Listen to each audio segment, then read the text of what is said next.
नमस्ते सबैमा फलफुलका बिरुवाहरूले लटरम्मै ढाकिएको मेरो घर एक हिसाबमा बगैँचा नै हो।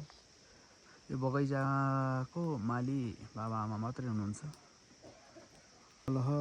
लहलाइरहेका खोर्सानीका बिरुवा, फलिरहेको फल, झरिरहेका फलफुलहरू, यी लटरम्म फलेका फलफुलहरूले मान्छेको अभावलाई व्याख्या गरेको देखिन्छ।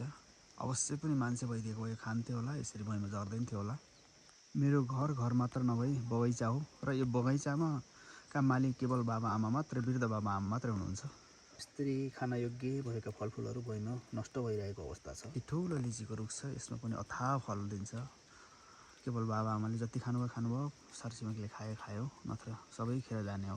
यो घर मात्र नभई यो ठुलो गार्डन र बगैँचा पनि हो। ल हेर्नुहोस्, सलुवाबेतको रुख कति ठुलो हुन्छ भन्ने कुरो म तलबाट माथिसम्म देखाउन चाहेँ। यस्तो ठुलो रुख छ। यो मात्र नभई यो आवारमा देखिएको पनि यो ठुलो माथिसम्मबाटै यो हलुवायतको रुख हो। यस्तो ठुलो छ, यति ठुलो भएर गइरहेको छ। 82 वर्ष भएको बाबाको मेहनत साग खानी भइरहेको छ।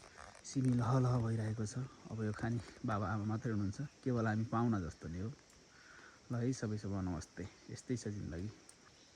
मेरो घर अनि पिँढीमा टुक्रुक्क बस्नुभएको बाबा, दिन काट्ने कालपर्ख नि भने जस्तो छ। वृद्धावस्थाले गालेको अवस्था।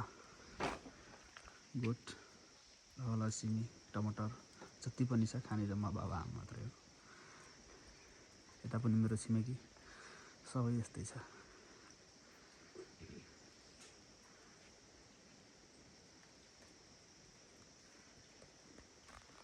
फेरि पनि देखाउन चाहेँ, यो हलुवाबेतका रुखहरू अति नै ठुलो छ। ल हेर्नुहोस्, तलदेखि माथिसम्म।